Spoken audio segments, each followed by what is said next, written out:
여러분 안녕하세요. 말미잘 선생입니다. 네, 오늘은 제가 지금 교재를 쓰고 있는 관계로 강원도에 와 있거든요. 그래서 강원도에서 진행하고 있습니다. 자, 오늘의 주제는 상위권 로스쿨 면접 출제 경향 분석과 함께 이를 어떻게 대비해야 되는가, 거기에 대한 내용 진행해 보도록 하겠습니다. 자, 일단은 여러분들께 먼저 말씀드리고 싶은 내용이, 제 교재에 보면 그 면접 기출 문제들이 모두 복원이 되어 있어요. 그런데 먼저 이거부터 말씀드리고 싶습니다.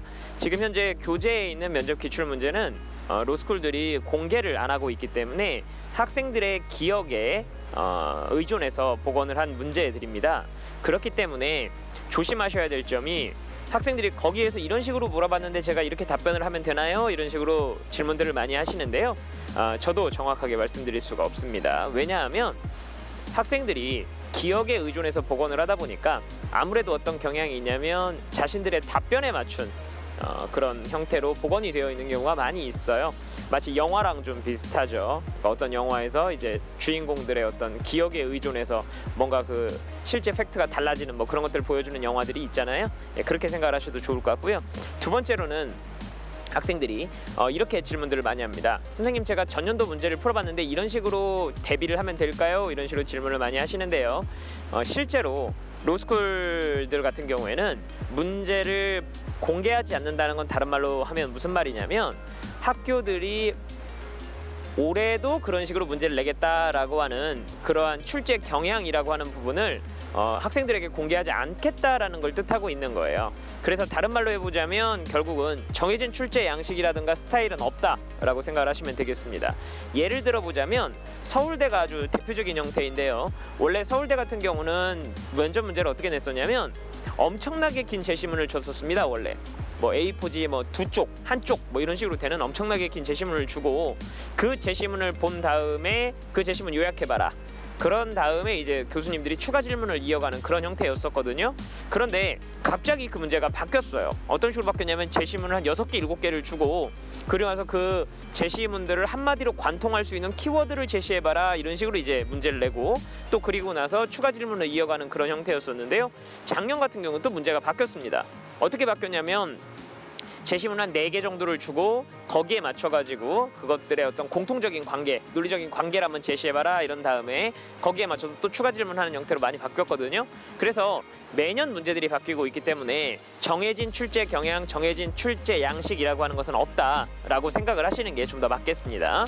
자, 그러면 제가 여기서 말씀드릴 수 있는 건 뭐가 있느냐라고 한다면 결국은 하나밖에 없을 것 같아요. 결국은 공통된 형식과 어떠한 그 트렌드를 분석하는 수밖에 없는데요. 공통된 형식과 트렌드를 말씀드린다고 친다면 상위권 로스쿨들의 특징은 이런 형태라고 말씀드릴 수 있겠습니다.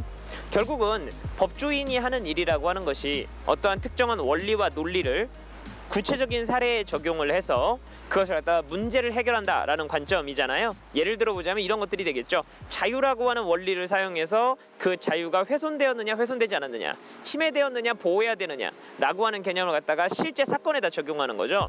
그래서 상위권 로스쿨들 같은 경우는 이런 식으로 문제를 내고 있습니다. 원리와 이론이라고 하는 것에 초점을 맞추고, 그것을 갖다가 이 원리와 이론에 초점을 맞춘 형태로 해서 구체적인 질문들을 해나가는 형태, 이런 식으로 이제 문제를 출제를 하고 있어요. 그러다 보니까 학생들한테 보여주는 문제는 이 원리와 이론에 해당하는 형태들을 보여주고요.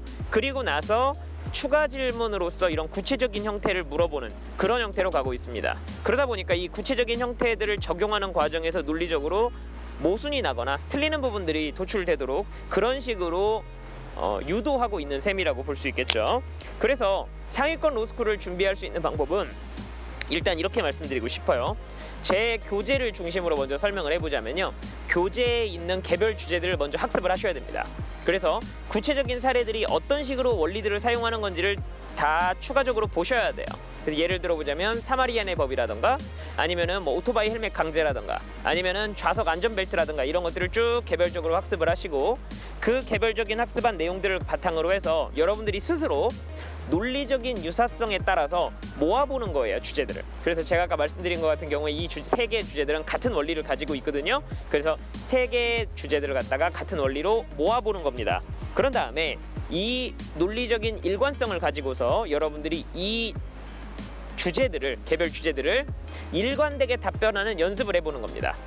그런 것들이 일정 정도 되었다고 생각한다면 그 다음에 교수님들 저서를 보면서 뭐 미래 자유론이라든지 아니면은 샌델의 정의란 무엇인가라든지 이런 것들을 봐가면서 내가 과연 논리적인 일관성을 지켜가면서 답변을 하고 있느냐 이런 부분들을 확인하는 형태로 준비를 하시면 되겠습니다. 이건 실제로 로스쿨 들어가셔서도요.